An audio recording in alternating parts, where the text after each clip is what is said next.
দিয়েছেন, আজকে আমাদেরকে চোখ দিয়েছেন। এই চোখের মূল্য যদি সে আমরা হাজারবার কোটির বার শুকরিয়া আদায় করি, ওই শুকরিয়া আল্লাহর দরবারে কোনোদিন আদায় করতে পারবো না। কথা বলেন ঠিক কিনা?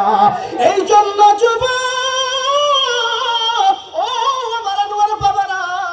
যেই যুগের মধ্যে আইলা, যেই জবান দিয়ে নবী পাকের রাসূল পাকের সানাখান গাইলা, কাল কিয়ামতের মধ্যে যখন জিজ্ঞাসা করবে এই মোল্লা হায়াত কোথায় দিলা, তখন আমরাবাসী বলবে আমরা এই মোল্লা হায়াত নবীর মিলাদের মধ্যে আইয়ে নবীর পাকের নাত রাসূল পড়েছি, নবীর মিলাদের মধ্যে আইসা আমি যে রাসূল পাকের সানাখান গাইছে, রাসূল পাকের মিলাদে আইসা নবীর পাকের দরশরে পড়েছি।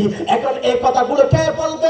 আপনাকে বলা লাগবে না। ওয়াতুকাল্লিমুনা আইদিহিম ওয়াতাশহাদু আরজুলুহুম ওয়াতাশহাদু আরজুলুহুম বিমা কানু ইয়াকসিবুন। তখন তোমার হাত কথা বলবে, তোমার জবানকে নেটে দেবে।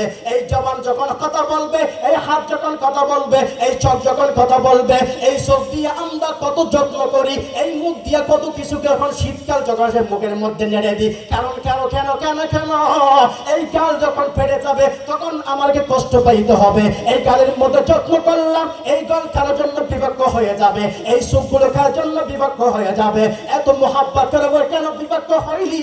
তখন আমার আল্লাহ বলেছেন লিয়াবলুয়াকুম আইয়ুকুম আহসানু আমালা। আমি তোমাদেরকে দিয়েছি, আমি তোমাদেরকে জানাই দিলাম, এই দুনিয়ার জমিনের মধ্যে একমাত্র পরীক্ষা করার জন্য তোমাদেরকে পাঠিয়েছি। আর কেন বলবেন হলো সুবহানাল্লাহ। ও আমার বাবারা, এমন মোহাব্বতের পরীক্ষার মধ্যে আনোয়ারাবাসী পাগল হয়ে গিয়েছে। আনোয়ারাবাসী বউ বেটি সময় না দিয়ে, দোকানের মধ্যে আড্ডা না দিয়ে, কলবের মধ্যে যখন নবী নবী যখন অন্তরের মধ্যে যখন জমে গেল, সবাই কি করলেন? ওই দোকান আড্ডা বাদ দিয়ে, ওই বউ বেটির কথা বাদ দিয়ে একমাত্র নবীর জবানে ইয়া রাসূলুল্লাহ বলার জন্য নবী আনোয়ারাবাসী পাগল হয়ে গিয়েছে। আর কেন বলবেন হলো সুবহানাল্লাহ। সেই রাসূল পাকের সানাহার গাইলে কষ্ট হইবনি? আর কেন বলে কষ্ট হইবনি?